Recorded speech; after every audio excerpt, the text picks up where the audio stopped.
विद्यार्थियों, अभिभावकों एवं देशवासियों को राष्ट्रीय पर्व स्वतंत्रता दिवस की हार्दिक शुभकामनाएं। आप सभी लोग जानते हैं कि हमारा देश 15 अगस्त 1947 को आज़ाद हुआ था।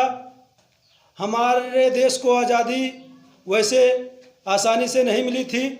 इसके लिए लाखों देशभक्तों ने अपने प्राणों की बाजी लगा दी, जिसमें तमाम क्रांतिकारियों का नाम है।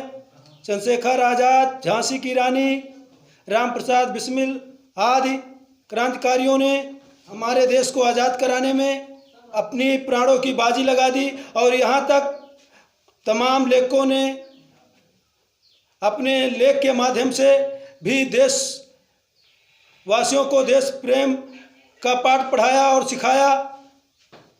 पक्षियों के बारे में, हमारे देश के पक्षियों के बारे में भी कहा जाता है कि कुछ पेड़ पर कुछ पक्षी बैठे हुए थे और उसमें आग लग गई थी, तो किसी ने कहा कि आग लगी इस पेड़ में, जल रहे हैं पात, पक्षियों क्यों तुम बैठे हो जब पंख तुम्हारे पास।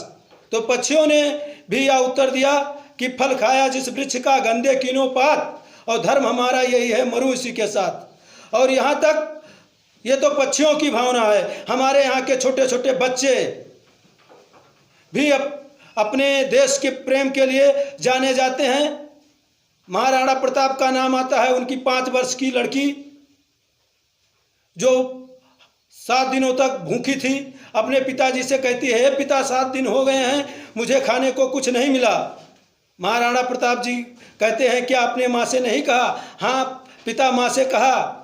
उन्होंने घासों की रोटी दी, लेकिन जैसे मैं खाने बैठी, 1 ही 2 कवर खाया था, तब तक बिलाव लेकर भाग गया।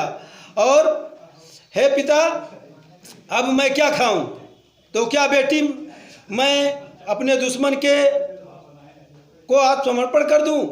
लड़की ने कहा, नहीं पिताजी, दुश्मन के आगे कभी मत झुकना, मैं अपने प्राणों की बाजी दे दूंगी, मैं भी लड़ने के लिए तैयार हूँ, मैं भी लड़ने जाऊंगी, भूखों मर जाऊंगी, लेकिन हे पिता, मैं कभी नहीं कहूँगी कि आप आत्मसमर्पण करें। ऐसे हमारे देश के बच्चे थे।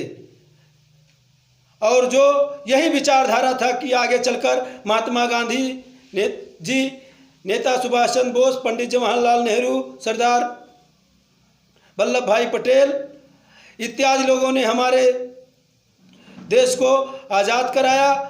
और कहा भी गया है, भरा नहीं जो भावों से, बहती जिसमें रसधार नहीं, वह हृदय नहीं, वह पत्थर है जिसमें स्वदेश का प्यार नहीं। जय हिंद, जय भारत, वंदे मातरम।